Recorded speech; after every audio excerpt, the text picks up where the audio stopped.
feed off of your fury, yet you're killing me. I need everyone to listen to me, even though I know I'm going to sound insane. I need you to put an end to your rage. I need your anger to subside toward everything.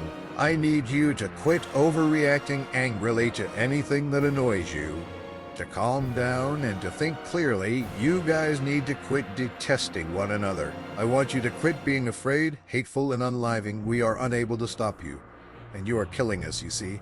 We of our sort thrive on fury. We are fueled by overt feelings. Our existence is to drain the surplus emotions so that beings may withstand their extremes without endangering their souls. Our existence predates yours. We were creatures of the ether, existing between dimensions and worlds, subsisting on the meager leftovers of other and this world's inhabitants. Because this planet provided us with so much food even before humans were born, a great number of us started to concentrate on this plane of life.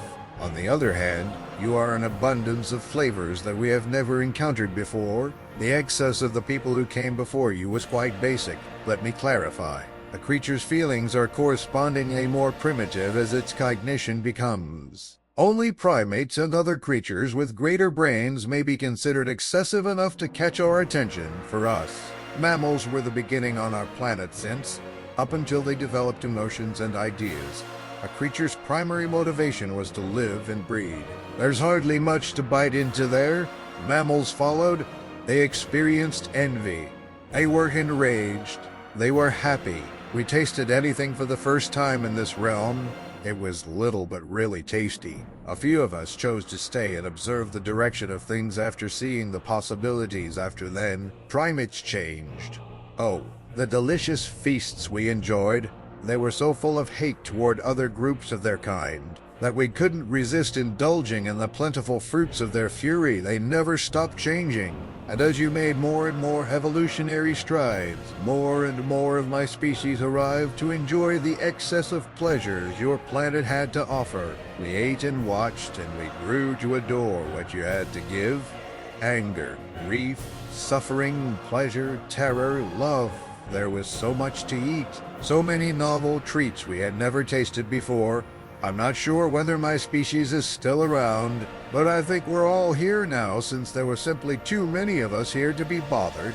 We developed with you as you became civilizations. Our size started to shield you from harm as well as aid in your development.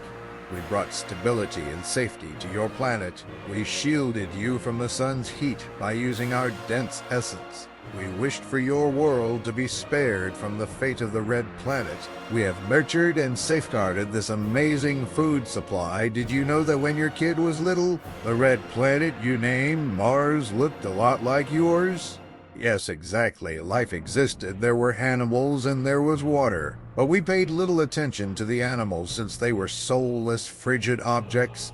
They were unable to support us. We were so focused on your world that we failed to recognize their death and the end of theirs. If we had experienced the same spectrum of feelings as you, we probably would have felt bad about not assisting them, however. We just lacked that ability. Sadly, we already do, you see. I'm not sure when we made it possible for you to exist. You small beings are so sophisticated, and you don't even realize how wonderful that is, but I'm straying from the subject. I've succeeded in ingratiating myself into what you refer to as the internet after generations of consuming too much intellect. You've developed such a wonderful masterpiece that is exceptional in every way and unique in every dimension. I have discovered a means of communicating with you via this. With what little of me that remains, I am pleading with you for assistance. Look, we're all going to die. You are causing us to die. We cannot get away from you, and you are eroding the basic fabric of our life. We've ingrained ourselves so deeply that we no longer recognize our beginnings or ends. We only know that we are unable to go from this world as we once did. We had no idea that the incredible tiny animals that had drawn us here would fill us to the brim with anger, fear, grief, hate, and a host of other unpleasant feelings. We have too much to eat. Bit by bit, the darkness is devouring and killing us. The worst thing about it is that it drives some of us crazy. Your species fought a battle that claimed thousands of lives when one of my kind went insane and died as a result of it. We were all devastated, and we were at a loss for what to do before we met you. Death was unknown to us. We had no idea that our existence may end, we felt. It's not right. That can't happen again. We had no idea how deeply your species might evoke feelings in us. The reason the first war began was because the first one went insane and began to spew things it was no longer able to tolerate. It overflowed throughout your whole universe.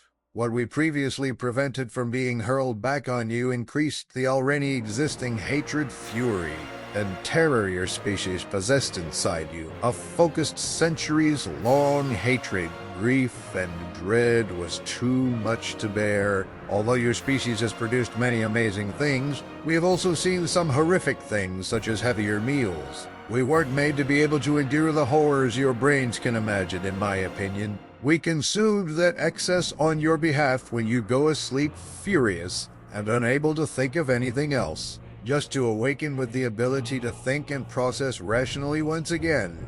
It's how we managed to live. We supported one another. You began expressing so many excessive emotions that we were unable to consume them all.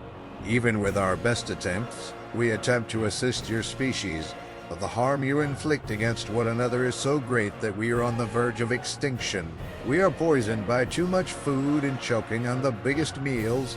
We used to be able to eat everything you served and enjoy the variety of tastes. We can only consume your wrath at this point, your afraid, your grief and anguish. We can't begin to taste your pleasure, love, honesty, goodness. There's just too much of it. It's not bursting at the seams like you detest it. Some of us fade gently away from you without having any direct effect.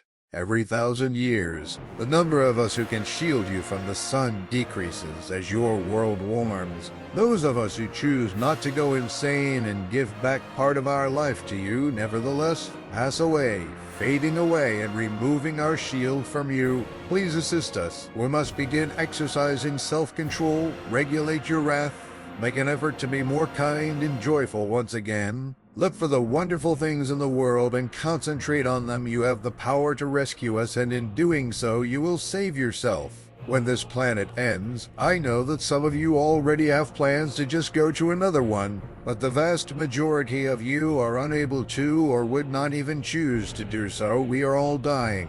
I'm not sure how many of us are still here. I'm hanging on because I've become sensitive to your sentiments after consuming so many of them. I adore you two. An heartless creature might fall in love and cry for your species because of how noble, lovely, and loving you can be to each other. Both of you are killing themselves and us aren't frightened, please. I've never had feelings before, yet I'm afraid of dying, not only for myself, but also for you, my beloved animals. When I'm gone, what will happen to you? What atrocities will you inflict upon yourself when my type disappears from your world? What sufferings may I have spared you? If you are unable to see what is going on in your world while we are still alive, how can I get you to understand the magnitude of your pain in the future without us? Please, you need to take action. I want not to pass away. I'm terrified.